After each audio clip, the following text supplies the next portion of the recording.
and I thought I'd do a couple of guitar lessons on just a few licks and ideas and stuff like that I like to apply in my own playing. And one thing I want to start with is how to kind of make your blues sound more sophisticated.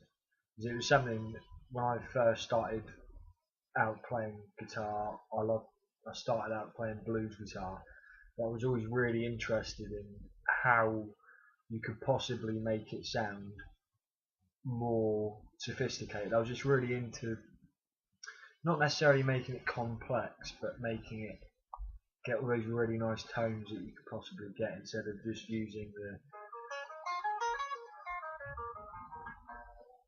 5 notes of the pentatonic scale and whatever else. Okay, cool. So I'm gonna play through just 12 bars of what we're gonna do in the lesson, and then I'm gonna go over everything that I did chord wise in that section. Okay, so here it goes. It's in B flat as well, and it's gonna contain some substituted chords, and we're gonna go over those. Okay. 1, 2, 3, 4.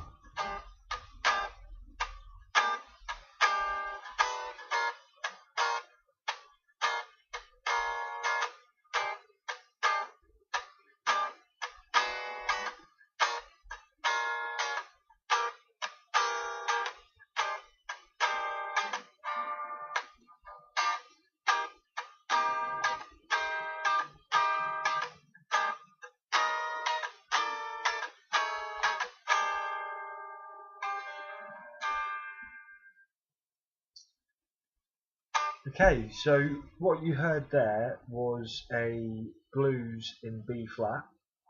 Sorry, I don't want my guitar shot. So the first chord we're going to be playing is a B13. Okay, so that's a really jazzy sounding dominant chord that you can use to substitute for your 7, your usual dominant 7. You can make it sound a little more jazzy, I suppose, a little bit more swing with the B13 in there.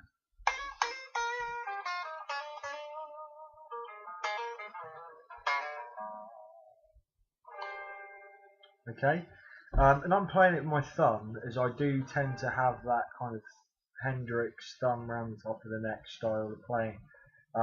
But if you don't do that, you can opt to play it with your first finger on the 6th fret of the E string.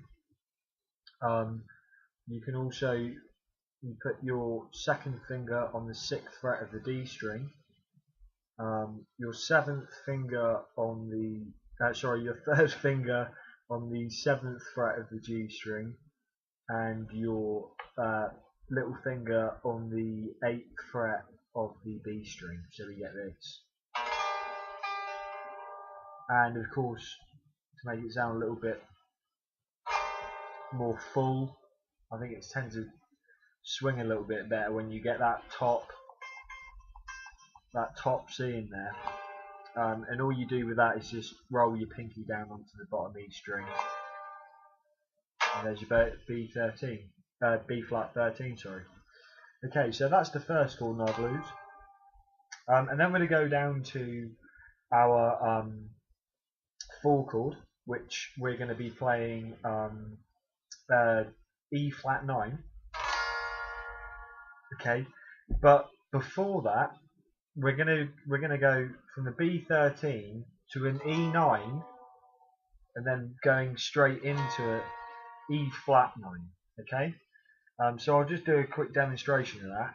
And basically, the E flat, the E9, sorry, is just a passing tone. It's like it's like the flat 5 within the blues scale. It's just passing through. Okay, so it's going to sound like this. So B13, E9, and then into your E flat 9.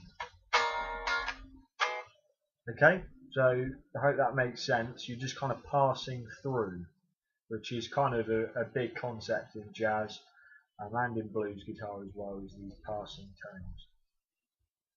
Okay, so if you don't know what an E flat 9 chord looks like, you're just going to take your second finger on the 6th fret of the A string, then put your first finger on the 5th fret of the D string, then your third finger on the 6th fret of the G string, and then put your little finger on the 6th fret of the B string.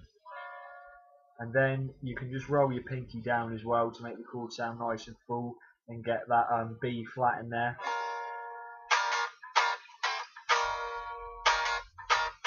Okay, so there's our first two chords with the passing tone of E9 in there as well.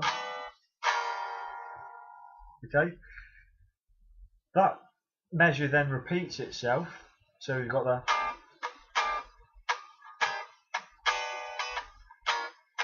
and then we've got what's called a diminished chord. Okay, and the thing is with a fully diminished chord is it repeats itself every 4 frets over the entire neck. So it's the same chord essentially over the entire neck, and that's a really good thing to know. Is that also includes the scale with the diminished scale.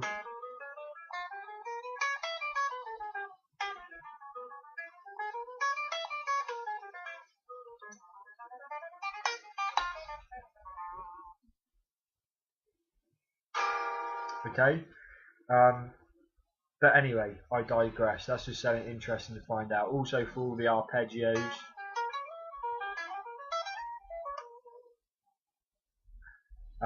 But anyway, so to play a diminished chord, we're going to put our 2nd fret on the our second finger on the A string, on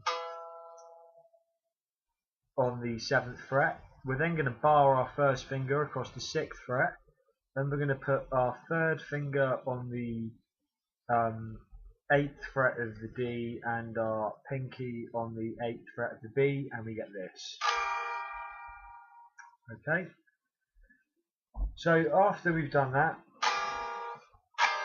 then we're going to go back to our B flat 13, and then we're going to go to a G minor 7. Okay, really easy chord to play if you've never played it before, and it's just barring your 1st finger right across the 3rd fret, and then putting your 3rd finger on the 5th fret of the A string, and it sounds like this. Okay. You can play it in a few other positions as well. You can play it up here. You know your cage system, then you can work around with that. But like I said, I like to play with my thumb over the top of the neck. So we're just playing missing out the 5th and then playing it straight down. Okay, so that's our G minor 7. Then we're going to go to a C minor 7. Okay, exactly the same as before. And then we're going to go to a E9 chord, a F9 chord, which is the same fingering shape as what I showed you before with the E flat 9. But one thing I found cool that you can do with the 5 chord to make it sound really quite jazzy is you can make it an F7 sharp 9, which is quite nice. And then that's our 5th chord, so that's the last chord. And then we do this little rundown at the end where it goes to the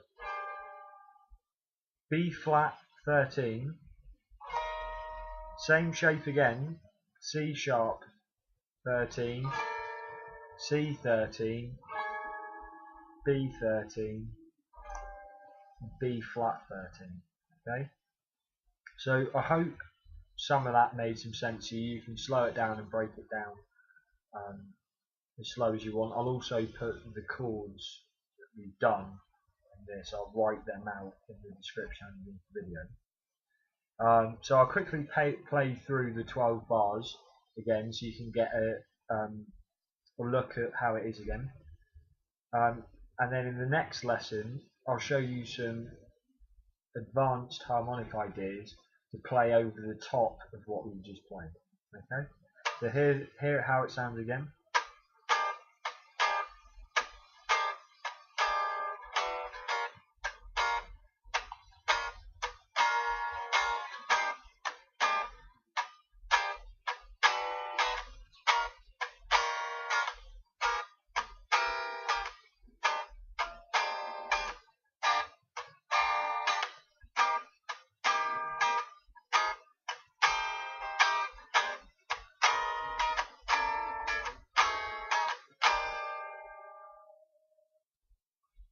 Okay, and that was our 12 bar blues.